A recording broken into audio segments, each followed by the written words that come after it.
नमस्कार, स्वागत है जी पुरवैया में। मैं हूं सैयद हुसैन और आप देख रहे हैं पुरवैया डीएनए। क्रिकेट वर्ल्ड कप के सेमीफाइनल में हारकर भारत बाहर हो गया। टीम इंडिया के हार के बाद सोशल मीडिया पर भारतीय खिलाड़ियों को लेकर अजब गजब कमेंट हो रहे हैं। उनकी निजी जिंदगी पर टीका टिप्पणी की जा रही है जो किसी भी तरह से जायज नहीं है। लेकिन इस बीच जो अच्छा हुआ वो ये कि 34 महीने बाद पीएम मोदी से सीएम नीतीश कुमार की मुलाकात हुई। बिहार के विकास की बात भी हुई।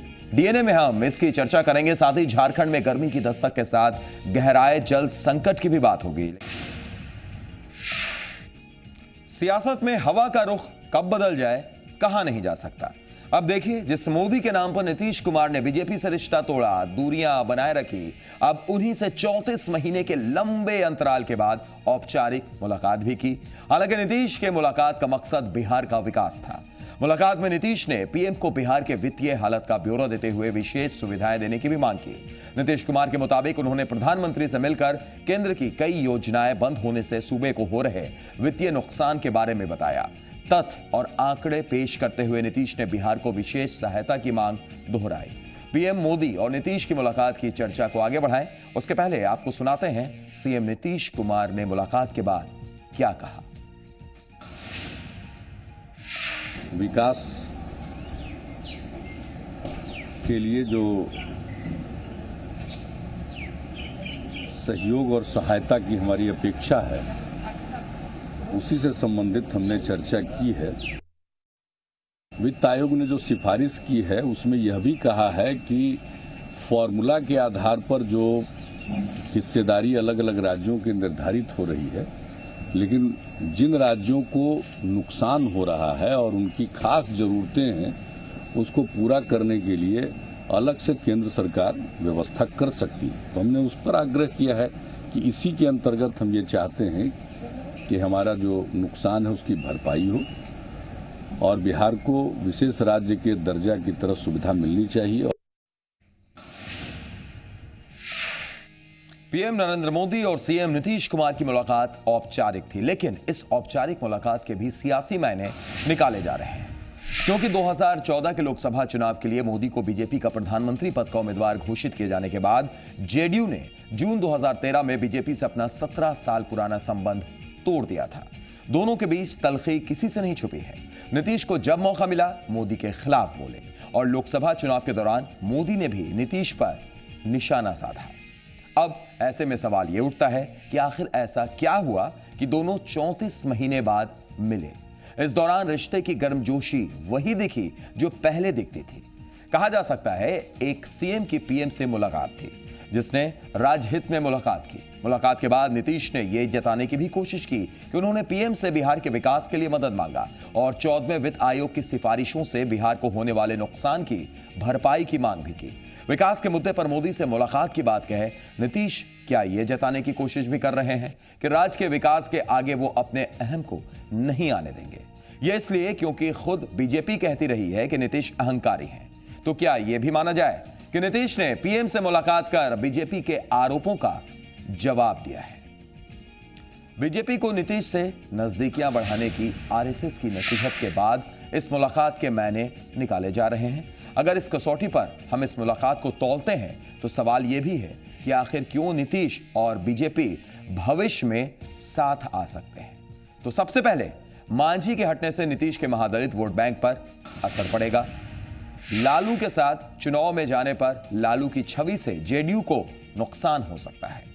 बीजेपी के साथ जाने से बिहार को मिल सकता है विशेष राज्य का दर्जा। बीजेपी को नीतीश की छवि और जेडीयू को मोदी लहर का हो सकता है फायदा, क्योंकि जेडीयू के कार्यकर्ता भी एक साथ आने की इच्छा जता चुके हैं। पीएम मोदी और सीएम नीतीश कुमार की मुलाकात के सियासी मायने को और भी विस्तार से हम समझने की कोशिश करेंगे। और इस वक्त हमारे साथ संवाददाता साकेत जुड़े हुए हैं। साकेत, मुलाकात होती है 34 महीने बाद नीतीश कुमार नरेंद्र मोदी ऑफिशियल मुलाकात करते हैं, क्योंकि एक मुलाकात लालू प्रसाद यादव की बेटी के वक्त में भी हुई थी जब उनकी शादी हो रही थी राजलक्ष्मी की, लेकिन ऑफिशियल मुलाकात 34 महीने बाद। सियासी मायने हम जानना चाह रहे हैं साकेत आपसे, क्योंकि लगातार सभी की नजरें थी, बिहार यही जानना चाह रहा था, बिहार में सियासी हलचल तेज हो चुकी थी। सवाल जब ये किए जा रहे थे कि आरएसएस ने सलाह भी दी है बीजेपी को कि थोड़ा सा जेडीयू से नजदीकी भी कर ली जाए, जो हमने उसके मायने भी बताया कि क्या कुछ हो सकता है, लेकिन ये सियासी मायने बिहार की राजनीति में क्या कुछ थे साकेत आज? देखिए, बिल्कुल सैयद, जो नीतीश कुमार कह रहे हैं मीटिंग के बाद कि ये उनका चूंकि राज्य हित में वो नरेंद्र मोदी से मुलाकात करने आए थे और उनकी मुलाकात उसी को लेकर थी, लेकिन इसके सियासी मायने जो है उससे इनकार नहीं किया जा सकता सैयद, क्योंकि इससे ठीक पहले आरएसएस का बयान आता है। आरएसएस की तरफ से ये कहा जाता है कि जो बीजेपी है, बिहार इकाई जो है बीजेपी की, वो नीतीश कुमार से फिर से अपना संबंध सुधारे, उनसे नज़दीकियाँ बढ़ाए। ऐसी स्थिति में फिर एक बार नीतीश कुमार इतने लंबे समय बाद औपचारिक रूप से नरेंद्र मोदी, जो अब प्रधानमंत्री हैं देश के, उनसे मिलने के लिए जाते हैं और घंटों उनकी मुलाकात होती है अकेले नरेंद्र मोदी से। तो निश्चित तौर पर जब दो बड़े नेता, दो पार्टियों के बड़े नेता आपस में मिलेंगे तो इस मुलाकात में जो राजनीतिक परिदृश्य, क्योंकि बिहार में अभी चुनाव होने हैं सैयद, बहुत ज़्यादा समय भी नहीं बचा है, तो ऐसी स्थिति में उस चुनाव पर मंथन ना हो, ऐसा नहीं हो सकता है। तो इस लिहाज से ये पूरा जो प्रकरण है उस पर जरूर कसरत हुई है। और जो मुख्य बिंदु जो लगातार हम दिखा भी रहे हैं कि नीतीश कुमार और जो बीजेपी है या जेडीयू बीजेपी, इन दोनों के संबंध सुधरने के पीछे क्या क्या मुख्य वजह हो सकती है, वो ये है कि जिस तरह से जीतन राम मांझी ने बगावत जेडीयू से की है और एक बड़ा तबका, जो कह सकते हैं दलित और महादलित का, वो उनसे छिटक सकता है जीतन राम मांझी के जाने पर। तो ऐसी स्थिति में जो बीजेपी का कैडर वोट है सैयद, वो अगर नीतीश कुमार के साथ होता है और दूसरी तरफ नीतीश कुमार की जो छवि है बिहार में, उससे कोई इनकार नहीं कर सकता है। उस छवि को बीजेपी को उस छवि से फायदा उठाना होगा और साथ ही साथ बीजेपी का कैडर वोट नीतीश के लिए सपोर्टिंग होगा। तो ये तमाम फायदा तो दोनों को है साकेत, फायदा तो दोनों को है। दूसरी तरफ अगर देखा जाए तो मोदी लहर पर भी सवार होना चाहेंगे नीतीश कुमार, और हो सकता है उसका उन्हें फायदा मिल जाए, साफ छवि का फायदा बीजेपी को मिल जाए, यानी दोनों तरफ से कुछ तो फायदे हैं, तभी आरएसएस ने भी ये बातें कही हैं। लेकिन फिर मेरा सवाल आपसे वही, बिहार में अगर आपने खुद बीजेपी के नेताओं से भी आपने बात की, वो भी इनकार करते हैं कि नहीं ऐसा कुछ नहीं है, जेडीयू भी इनकार करती है, उनके साथी दल भी इनकार करते हैं। फिलहाल इस इनकार का क्या मतलब निकाला जाए? देखिए, इसके लिए मैं कुछ पहले आपको ले जाना चाहूंगा कि जब बीजेपी और जेडीयू का संबंध टूटा था सैयद, उस समय भी लगातार ये खबरें मीडिया में आ रही थी, बातें अंदर खाने से निकलकर छनकर आ रही थी, लेकिन कोई भी नेता इस पर कुछ भी बोलने से बच रहा था। किसी भी तरफ से इस तरह का कोई बयान नहीं आ रहा था और संबंध आखिरकार टूट गया, 17 साल पुराना। उसके बाद जीतन राम मांझी को लेकर जो बातें चल रही थी कि मुख्यमंत्री पद से उन्हें हटाया जाएगा, उसको लेकर लगातार खुद नीतीश कुमार कई बार सफाई दे चुके थे कि उन्हें नहीं हटाया जाएगा। शरद यादव का कई बार इस तरह का बयान आया और पार्टी के जितने भी बड़े नेता हैं उनके तरफ से भी बयान आया, लेकिन आखिरकार जीतन राम मांझी को मुख्यमंत्री पद से हटाया गया। तो ये तमाम जो बातें हैं सैयद, वो अंदर खाने चलती रहती है और वही खबर मीडिया में भी आती है, क्योंकि जहां ये खबरें चलती है वहीं से ये खबरें छनकर आती है। तो ये एक सबसे अहम है, क्योंकि अब नीतीश कुमार, चूंकि बिहार में विधानसभा का जो चुनाव है सैयद, वो अब बहुत समय नहीं है उसमें, और इस ऐसी स्थिति में नीतीश कुमार अपना सभी नफा नुकसान, और खास करके बीजेपी भी अपना पूरा नफा नुकसान नाप लेना चाह रही है कि आखिर क्या क्या हो सकता है। क्योंकि आरएसएस ने अगर ये निर्देश बीजेपी को दिया है तो इसके पीछे कहीं ना कहीं ये वजह है कि नीतीश कुमार के बिना बिहार में बीजेपी कमजोर पड़ेगी, क्योंकि दूसरी तरफ जो गठबंधन बनने की बात है आरजेडी और जेडीयू और कांग्रेस तीनों पार्टियों की,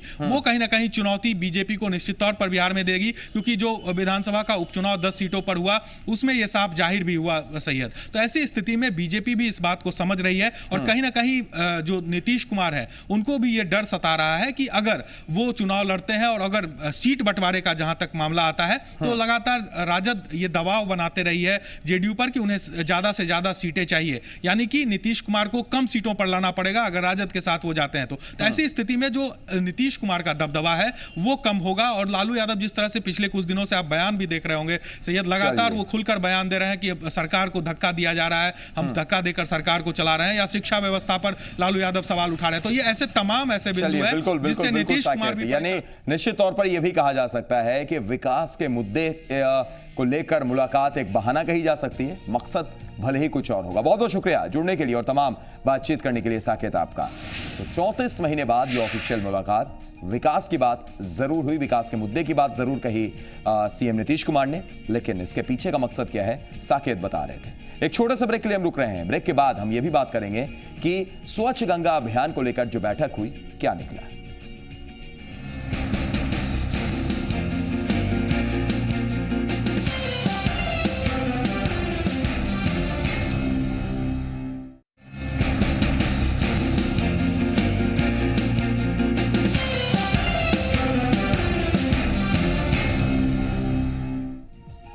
प्रधानमंत्री नरेंद्र मोदी ने आज स्वच्छ गंगा अभियान को लेकर 5 राज्यों के मुख्यमंत्रियों के साथ एक उच्च स्तरीय बैठक की। National Ganga river basin authority की इस बैठक में बिहार, उत्तराखंड, उत्तर प्रदेश और झारखंड के मुख्यमंत्रियों ने शिरकत किया। इस बैठक में पश्चिम बंगाल के सीएम ममता बनर्जी को भी बुलाया गया था, जो नहीं पहुंची। बैठक में गंगा सफाई के लिए तैयार रोड मैप को पेश किया गया और राज्यों के मुख्यमंत्रियों से राय भी ली गई। पीएम के साथ हुई इस बैठक से बिहार को काफी उम्मीदें हैं, क्योंकि 1996 के समझौते के मुताबिक बांग्लादेश को फरक्का बराज पर 1500 घनसेक पानी बिहार को देना पड़ता है, जबकि बिहार में प्रवेश करते वक्त गंगा का पानी बमुश्किल 1/3 रहता है, क्योंकि यूपी, उत्तराखंड में कई बिजली परियोजनाओं में गंगा का पानी उपयोग हो रहा है। बांग्लादेश को पानी देने की बाध्यता के वजह से बिहार की कोई भी योजना मंजूर नहीं हो रही है।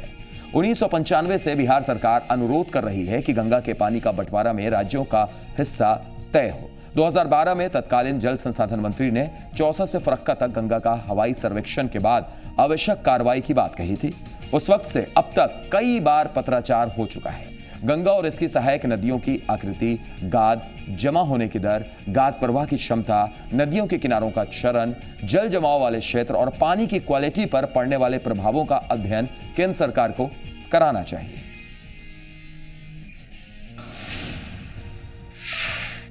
लेकिन सत्ता में आने के बाद मोदी सरकार ने गंगा सफाई पर विशेष जोर दिया है।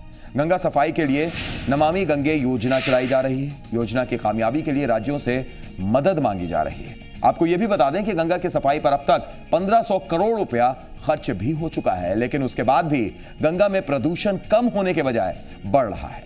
वैज्ञानिक जांच के मुताबिक गंगा का बायोलॉजिकल ऑक्सीजन स्तर 3 डिग्री, जिसे समान माना जाता है, उससे बढ़कर 6 डिग्री पहुंच चुका है।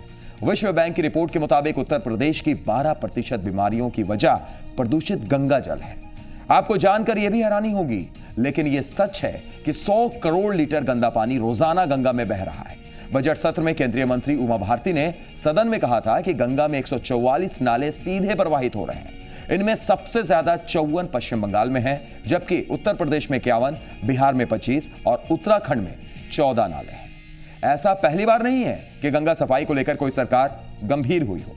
सबसे पहले 1985 में राजीव गांधी की पहल पर गंगा एक्शन प्लान बनाया गया, जिसमें 3 राज्य उत्तर प्रदेश, बिहार और बंगाल की सरकार शामिल की गई। शुरू में जब योजना बनी तो गंगा की सफाई का पूरा खर्च केंद्र सरकार को देना था, लेकिन बाद में खर्च 70 और 30 के अनुपात से तय हुआ, यानी 70% खर्च केंद्र देगी और बाकी 30% राज्य सरकारों को जुटाना होगा। लेकिन धीरे धीरे जैसे जैसे वक्त गुजरता गया, सरकार सुस्त पड़ती गई और गंगा साफ होने के बजाय प्रदूषित होती गई। हालांकि गंगा सफाई को लेकर मोदी सरकार की पहल के बाद उम्मीद जगी है कि पतित पावनी गंगा साफ होगी। एक छोटे से ब्रेक के लिए फिलहाल रुक रहे हैं, लेकिन ब्रेक के बाद हम जल संकट की बात करेंगे झारखंड की।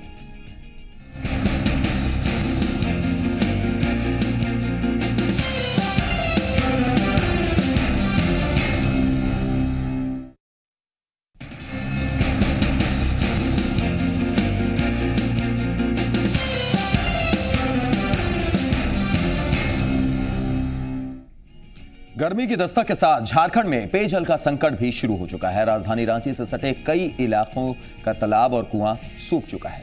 लोग अब चूहा से काम चलाने को मजबूर हैं। यह है राजधानी रांची का धुरवा स्थित विद्यानगर। विद्यानगर की यह तस्वीर शायद आपको परेशानी में डाल सकती है। आप सोच रहे होंगे इस गड्ढे से लोग गंदा पानी निकालने के लिए क्यों कतार लगाकर खड़े हैं। तो जनाब, आपको बता दें कि ये कतार हर दिन सुबह 4 बजे से लगती है और लोगों का गुजारा इसी गंदे पानी से होता है। यहाँ तो करीबन 4 बजे सुबह से ही आदमी के लिए पानी के लिए लाइन लगाना पड़ता है और एक एक करके बारी बारी करके हम लोग पानी से भर तो लेते हैं, लेकिन बहुत ज़्यादा मुश्किल से भर पाते हैं। विद्यानगर के लोगों के पास जल संकट से निपटने का कोई दूसरा विकल्प नहीं है। करीब 200 घर वाले इस गांव के लोगों ने इसे अपनी नियति मानकर इसका समाधान भी ढूंढ लिया है। नहीं, इसमें हम लोग चूना फिटकरी डाल करके पिया नहीं जाता है, पर और व्यवस्था किया जाता है। कपड़ा धोने का, बर्तन वाश करने का, ये सब होता है। पीने का पानी ऊपर में चापानल है या बस स्टैंड से जहाँ तहाँ से मतलब लोग साइकिल के द्वारा, गाड़ी के द्वारा अपना ढोके लाते हैं। आपको ये जानकर हैरानी होगी कि इस गांव में जल संकट इतना ज्यादा है कि लोगों को नहाने के लिए रोज पानी भी नसीब नहीं होता। लोग कपड़ा धोते हैं तो नहाते नहीं, और नहाते हैं तो कपड़ा धोने का पानी नहीं मिलता। 3 दिन पर 4 दिन पर नहाते हैं, धोते हैं, पानी ही चलते। 3 दिन 4 दिन हो जाता है। जिस दिन कपड़ा धोइएगा उस दिन नहाइएगा नहीं, जिस दिन नहाइएगा उस दिन कपड़ा मत धोइए, ऐसा होता है। बहुत दिक्कत है पानी का यहाँ। धुरवा का विद्यानगर गांव 41 नंबर वार्ड में पड़ता है। ऐसा नहीं कि वार्ड पार्षद लोगों की समस्या से अनजान हैं, बल्कि लाख प्रयास के बावजूद भी वो इस समस्या को दूर नहीं कर पा रही हैं। हम अपनी तरफ से पूरा प्रयास कर रहे हैं कि यहाँ पर भी एक HYDT लगे, ताकि सब लोगों को कम से कम यहाँ पर जो 200 घर है उन लोग को जलापूर्ति हो सके अच्छी तरह से। लेकिन अब निगम क्या करती है, अभी हम लोग आपदा प्रबंधन के पास एक लेटर भी दे चुके हैं। अब आपदा प्रबंधन के पास देखते हैं कहाँ तक ये बात गई है, कहाँ तक ये आगे बढ़ा है ये पेपर। झारखंड में जल संकट झेल रहा ये न तो कोई अकेला गांव है और न ही उदाहरण। सरकार हर साल करोड़ों रुपए पेयजल विभाग पर खर्च करती है। बावजूद इसके यह तस्वीर सरकार को चिढ़ाने जैसी है। अविनाश कुमार, जी मीडिया, रांची।